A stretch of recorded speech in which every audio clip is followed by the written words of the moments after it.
Hi guys, welcome back to another episode of Flip That Zoo. I'm super excited to see where we've gotten and where we're going. So I'm just kind of panning over everything and looking at what we've done, what we've accomplished, and seeing if there's any little tweaks I need to do along the way. I think everything looks really, really smooth, really, really nice. I'm super excited because I think we're getting really close to wrapping this project up. We are adding the last of the Twilight animals today. You guys will totally see that. I'm so excited for it. And we are also going to be fixing a couple of things here in just a few minutes where you're going to see some bridging I'm fixing and some staff areas I'm attaching entrances to make it easier, smoother, and a better transition for staff to be able to get from exhibits and habitats to where they need to go to prepare for them or to rest. I was contemplating whether I needed to put anything here, but what I think I'm going to put here at this edge is maybe a bunch of trees and maybe even some fencing or just something to kind of give it a very complete look. A very, kind of framed in look. So we're going to go over that. We're going to go through that. This staircase is one thing that has to go. Fixed it. Easy peasy. I made it a double-sided staircase that goes from one side to the other. And then you're going to see in a second, I'm going to add, I added some pathing underneath the staircase for employees. And then this is the area we're going to fix today. I am going to finally get in this restaurant that I wanted to get in. And by the way, the restaurant, I did not create it. I actually pulled it from the workshop because I was looking for inspiration. And honestly, it was so beautiful. I was like, this is perfect. So huge shout out to creator S1LJE, so I think it's Silji from Norway. Beautiful creation. It's called the Addams Family restaurant, and I thought it really, really fit our build or motif here. So I did put that in as a pre-built from the workshop. It's beautiful. It's perfect. You guys will see. That's it right there. Isn't it great? I do tweak it a little bit, but that's not what the build is today. The build that I'm actually building today is around it and behind it, and we're actually adding in some wombats. So this is just to give us a little space filler, a restaurant area, something to fill in this entire blank canvas that I had. And it is just such a beautiful work. And I also wanted to make sure that people knew about the workshop. If you're new to Planet Zoo and you've never went pilfering through the workshop, sometimes I see some creators use gift shops and stuff like that from the workshop just to kind of grab something that is ploppable and it's not really the focus of your build, so to speak, but it's something that you want to be good quality or really nice. And that's what I did here. So I am tweaking the front a bit because I wanted it to be a little bit of a grand entrance. I wanted the stairs to be there. And then I'm adding some cement pillars. I will add some gargoyles later on, but just kind of basically polishing it up to the way I wanted it to look. And then we're going to add in our wombat habitat. So if you've never used the workshop, go to your Steam and then click on the game itself, and it'll bring you to the game's, page or front page, and then click on workshop. And in the workshop, you can see beautiful pieces of work that people have created and have made, and they're just amazing. And people put them in there so that we can use them. So that they're very proud of their work. They do beautiful, amazing work. I just want to make sure that everyone knows that I did not create this one. This one was definitely found by me, and it's just amazing. So once more, just one more shout out to Silji because this is just a great build. Love it very, very much. All the detail work is perfect. So now it's my turn to take my area and basically frame it, wrap it all together, make it work cohesively with what I already have in place, and add my own little touches to what I wanted it to look like. Which isn't much because this house is pretty on point for what I was looking for. Just gotta tidy up the garden area a wee bit and add some more leaving because the leaves are our frame for this area. And we're gonna also add in some steam. And of course the tables are already there. I just added those. And it's basically to make it so the walkway isn't as rigid as it could be, and it also kind of ties together where the habitat starts and where the restaurant ends. I did pick this particular restaurant because on the right hand side there is a glass room. I can't remember what they call it. It's like an atrium, is that what they call it? Basically like a tea room or an eating room, and that's where the tables are set up, where the restaurant people actually eat in it. But I liked it because it gave me a little like a watching area so people could actually come out and watch the wombats in his habitat. So that's what I'm doing now. I'm now creating the wombat habitat so we can get our last animal in here, which I'm super excited about. So yeah, if you haven't checked out the workshop before, go check it out. Poke around. You can search for all kinds of things. You can search for builds. You can search for parks. You can search for blueprints, entrances, scenery, buildings, shells. I mean, sky's the limit. People have gotten super, super creative. There's also some really, really cool mosaic stuff that I've seen on the workshop that I've contemplated grabbing before. One of my friends, she actually used to do really beautiful mosaic work in Planet Zoo, and I've been contemplating it, not sure. I think it'd be kind of fun to grab. But yeah, so that is what we're doing today, and I decided to kind of have the staff entrance back here, kind of tucked away in the back, where no guests are going to be. Also, it's right where another entrance to another habitat is, which, by the way, if you ever get the opportunity to have your staff entrances kind of close to each other or commingling to each other, it's really helpful in the zoo because the staff doesn't have to go as far. They can kind of meander in the same area. One of my friends created these habitats that had basically 4 entrances for the staff, and all the staff buildings were just behind it or just inside of it. It was really, really cool. So I decided on this side where the guests can view to have this really nice wrought iron fence, and basically keeping the spooky theme vibe going and tying it all in together. So and then after we do that, I'm going to start getting, I think we'll start getting some foliage in after this. That window, unfortunately, did not quite work and it had to go. If you're wondering what I did with the wall just there, like once again, if you're new to Planet Zoo and you've never done this before, if you ever layer items, like layer builds, you just have to slide them back and forth every now and again if they have like this weird sparkly, jiggly type of thing going on. It's just to basically control the overlapping. And it's fine. It happens to everybody. Just don't be afraid to grab it and like shift it a little bit back and forth and settle it back into place. And then it works. It's perfectly fine. So then we're going to put in our habitat gate, which fits perfectly. And I am turning this into a null barrier in just a second. Got to put the rest of our barrier in. And I'm also going to put a basically a door instead of trying to build it around the habitat door. I'm just going to put a faux door in.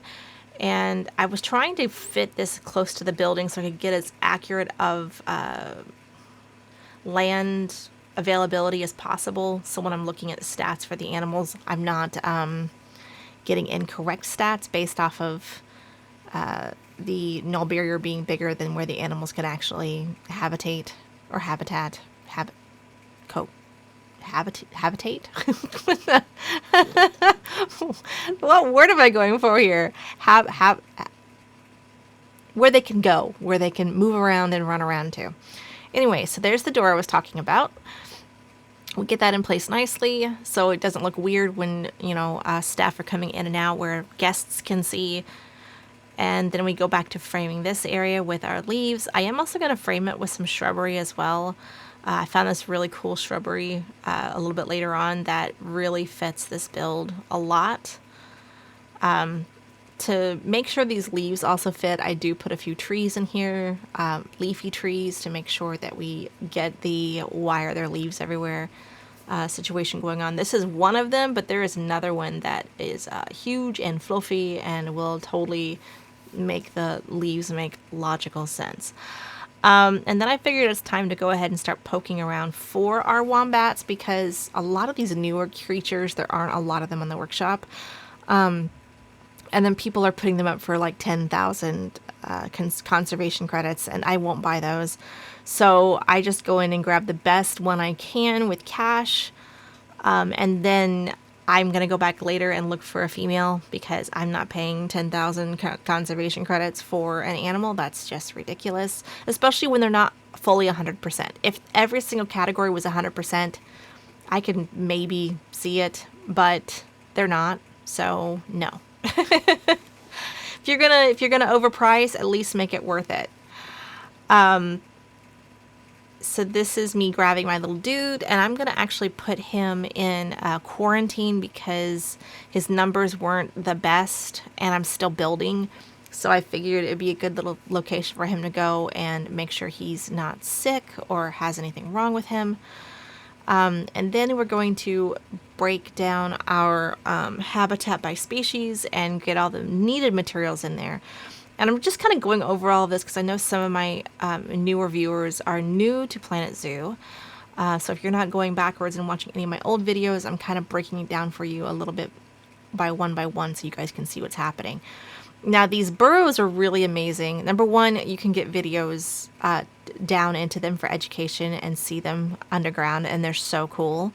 But not just that, that is their shelter. They don't need any other shelter as long as you have enough burrow space. If you have a lot of creatures, sometimes you might need more than one burrow. But since we're going to have two wombats, it's perfect. It's a perfect amount. And then I start adding in their play materials, which is like the watermelon and the balls and the barrel feeders, stuff like that. And I always try to put one rubber ducky in my build, no matter what I do. If it belongs to that animal, I'll try to always put it in. One of my bestest friends in the world, her name is Ducky, so it's kind of like an homage to her every time I put one in. And then we're just kind of going over the needs and the habitat specifics for the creatures. Always try to look at those when you're prepping your habitat. At least glance at it so you know how many you need to have in. Because sometimes the Zoopedia will shock you and you need to have like 15 of a creature. And you're like, oh, I was planning on getting one male, one female. I guess I should get like 5 males and 5 females. Or 1 male and 12 females. Or whatever. So always at least glance at it a little bit just to make sure you're not too far off the mark.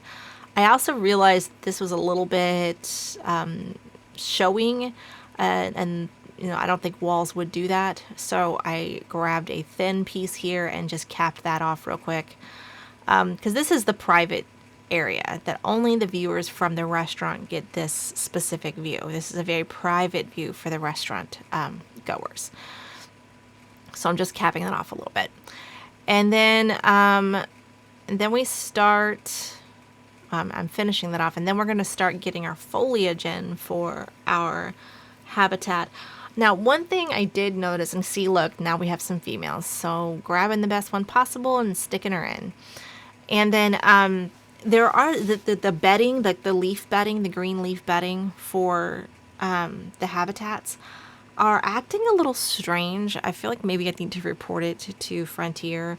They're doing the like the shimmer thing, and I don't know why. And my wombat, which you're going to see in a minute, could not pass it. They couldn't go into the burrow because of the habitat leaves around it, which I've never experienced before. So that was a little strange.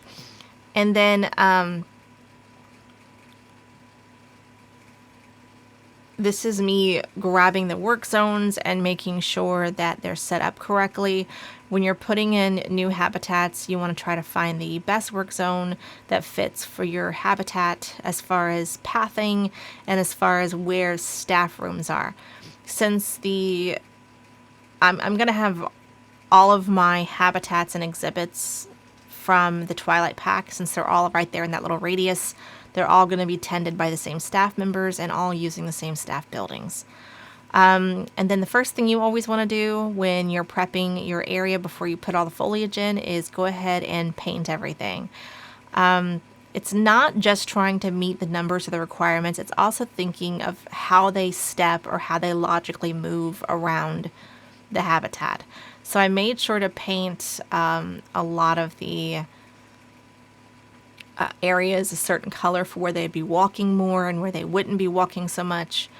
And then I went through, and you can organize by continent and biome. You use the little images there on the right hand side inside the animal box to show you what biomes and such to use. And then you grab plants from those biomes and the continent. If you're new, that's how you do that. You feel free to rewatch that or slow that down if you need to. Because I remember being new and being a little overwhelmed by all this new stuff and all these things you can do. But if you are new, stick to it. You will be an amazing builder. You've just got to be patient with it. You've just got to take your time and do things over and over again. Make mistakes. Make happy little accidents, because it's all a learning curve. Everything is about learning, and you can't be better at something until you've done it more than once, See, this is what I was talking about with the shimmering thing. See how they're shimmering? It's a little weird, and I don't understand why they're doing it. So I decided just to go ahead and finish what I was planning. I do have to go back in and delete those because the wombat can't cross them. I did some very minimal decorations around the water area, around the water hole, because sometimes I go really ham around here and sometimes I go kind of minimal basic. Well, this time I decided to go minimal basic. Once again, I put in these fairy fan flowers, which I love these. I think they're one of my favorite new flowers because they're so pretty and they spread so nicely. And I've actually seen them in real life, and they typically grow around rock or around the base of structures that are more still and solid, so that's why I typically put them around my rocks. I decided it needed a little bit more movement there. I can't figure out what that little piece that's floating is. It won't let me delete it, so it's permanent. And then, as you can see, there's my rubber ducky. I'm just kind of looking through the negated items that is giving them a slight negative. Usually when I do this kind of thing, I want to grab the ones with the higher percentage as far as negatives go, so I can make sure that the higher percentages ones are taken out. Easy to do, you just hit that red X and take them out. And then I'm going to replace them with some other kind of foliage because I still want it to be very full and very lush, but I don't want to have too much of my percentage taken up by items that I could easily just replace with ones that work for their habitat. Now, as far as percentages go, that's pretty much the only percentage I look at, the ones that are giving them negative because I'm using the wrong foliage. Beyond that, I will stack it up way past, what is supposed to be their foliage maximum because I want it to look pretty and I'm willing to do that. And going over their amount of foliage allowed or desired doesn't bring their numbers down enough to make it significant. So, but those negative ones is just added. And these are the bushes I talked about I found that really fit this area. I'm kind of stacking them a bit to make them more bush-like, more like taller bush-like, like overgrowth.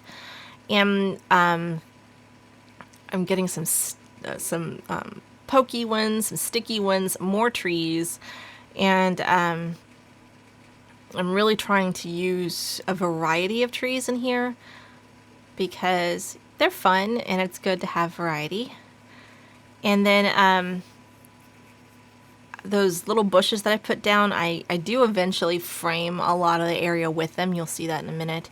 But if you're not using rocks or rock work, and of course you've probably heard me say this before, you should. Rocks are amazing. They break up your area. If you've got a lot of flat land and you don't want to put a lot of hills, rocks will totally break all of that up. It'll make it look more natural. And this is the framing I was talking about, putting the bushes kind of around the fences. And if you guys ever notice these time lapses where it goes from night to day, like kind of fast like, the reason why is I have to cut out some video when I have to go take care of problem children or issues in the zoo, like inbreeding, or, you know, someone's fighting, or someone's starving, or whatever.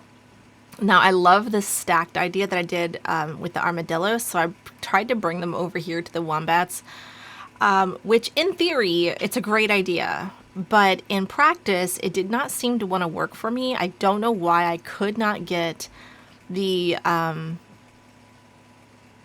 burrow camera to work. It wouldn't work for the armadillo, for the wombats, and I'm not sure why. So I mess around with it a bit. This is where I remove a lot of the leaves and stuff because I realize the wombat hasn't gone in there. So I start removing that, and then I check around, and then I just put in a